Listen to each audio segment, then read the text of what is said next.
जोहार दोस्तों। और आज हम लोग बात करेंगे कि ऐसी हो नियोजन नीति तब बाहरी नहीं आ पाएंगे।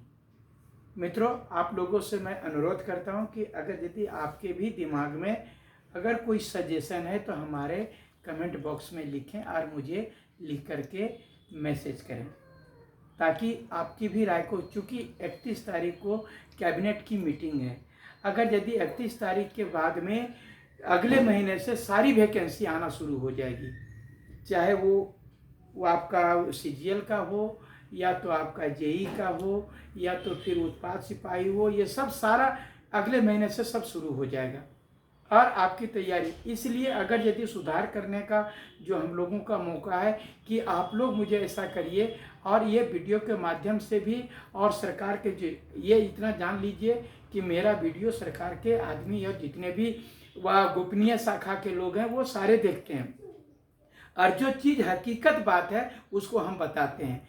तो हमारे पास में जो हम कह रहे हैं कि आपको ऐसी नियोजन नीति बनाइए जो कि बाहरी नहीं आ पाए। तो वो कैसी नियोजन नीति होनी चाहिए?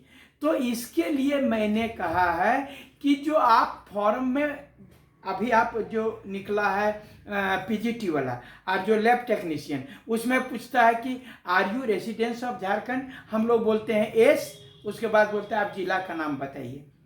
लेकिन जो उसको पूछता है are you residence of Jharkhand, जो बोलता है नहीं, यानी जो लोग बाहरी है, जो बोलता है नहीं, उसका भी फार्म खुल जाता है और उसको भी वही बोलता है कि तो जिला का नाम बताइए। आप बताइए कि हम यस करते हैं रेसिडेंस ऑफ झारखंड, तो जिला का नाम पूछता है। वो नो करता है तब भी उसको जिला का नाम पूछता है। यहां पर सीधा होना चाहिए कि are you residence of Jharkhand, जैसे बोलते हैं एस तो बोलेगा कि आप जो है अपना आवासीय प्रमाण पत्र या जिस कैटेगरी से आप बिलोंग करते हैं, एसटी, एससी, ओबीसी, ईडब्ल्यूएस, तो उसका आप नंबर डालिए। अगर यदि आप जनरल से हैं तो आवासीय प्रमाण पत्र का नंबर, और अगर आप कैटेगरी से बिलोंग करते हैं तो उस जाति प्रमाण पत्र का नंबर डालिए। और जैसे बोलते हैं नो, वैसे लिख देना चाहिए you are not eligible for this post, मतलब उसका फॉर्म नहीं खोलना चाहिए, उसका फार्म। ये अगर यदि कीजिएगा जैसा कि आपने पहले किया था, जो मैट्रिक इंटर जो बाध्यता किए थे, और उस समय जो हम लोग पीजीटी और लैब टेक्नीशियन का जब भरे थे और जो सीजीएल का भर रहे थे, वहां पर पूछा जाता था are you residence of Jharkhand, और अगर यदि है तो आप जो है उसका फॉर्म नंबर हम भर देते थे और तब खुलता था फॉर्म। बस आप वही प्रक्रिया कीजिए।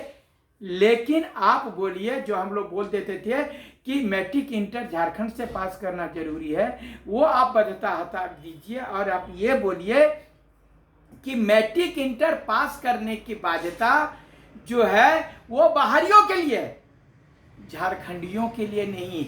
जिसके पास झारखंड का आवासीय प्रमाण पत्र है, जो यहाँ खतियानी है, और जो ओबीसी है, जो एसटी है, एससी है, ईडब्ल्यूएस है, उसके लिए नहीं होना चाहिए। इसी में फंसा था हम लोगों का पेंच।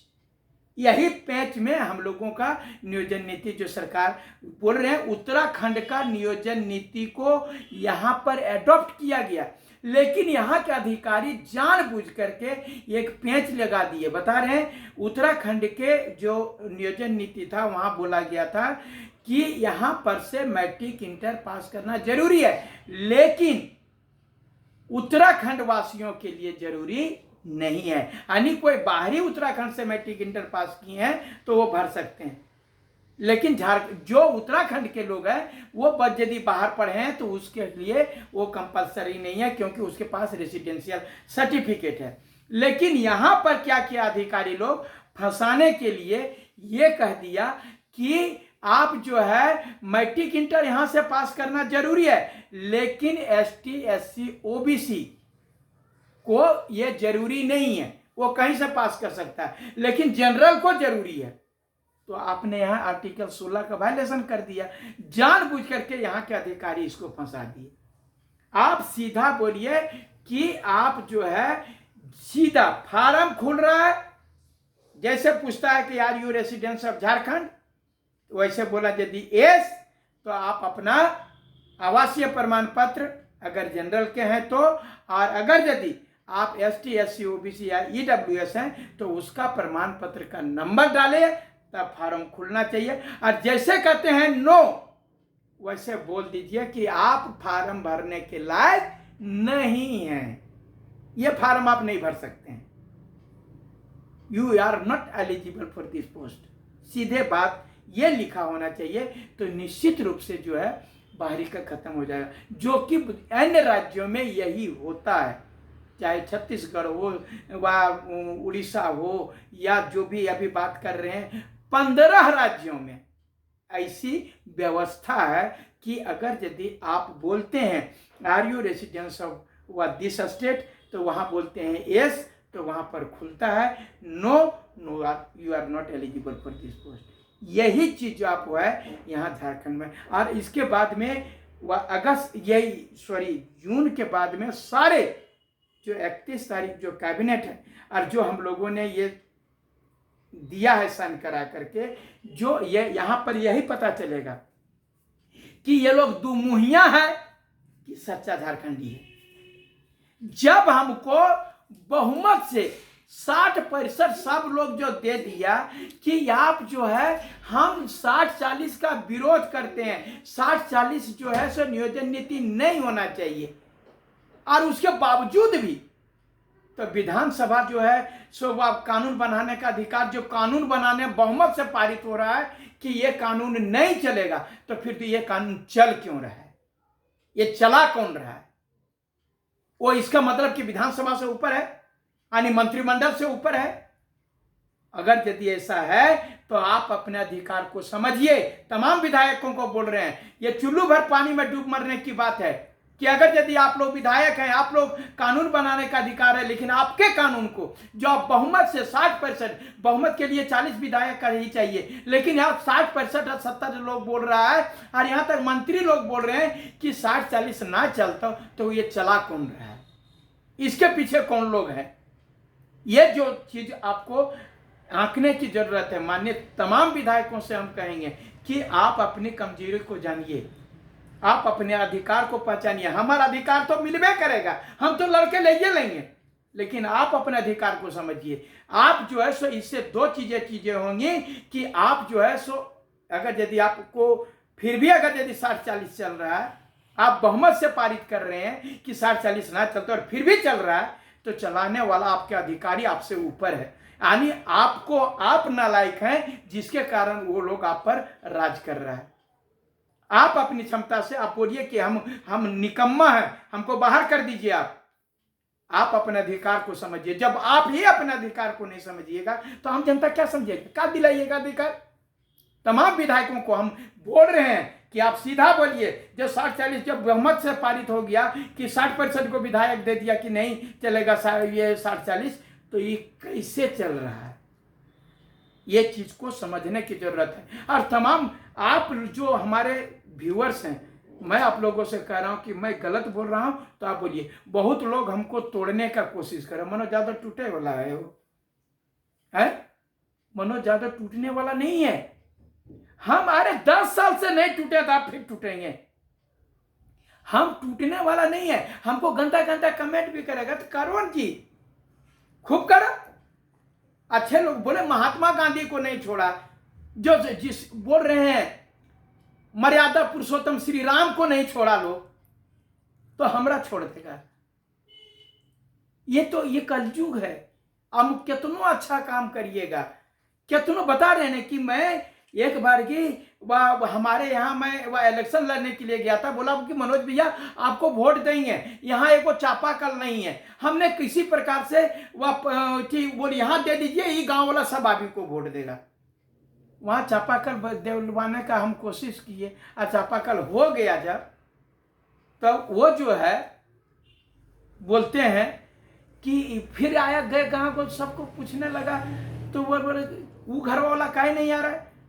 तो वो चापाकलवा का जो है सो इधरे काहे कर दिए थी, नालिया हमरे घर में देने काहे बने? हम लोग भैया गांव में चापाकल बना है तो नाली हमारे घर में जाएगा, किधरो तो जाएगा ना नालिया जी। तो आलोचना करने वाले करेंगे, इसकी हम चिंता नहीं करते हैं।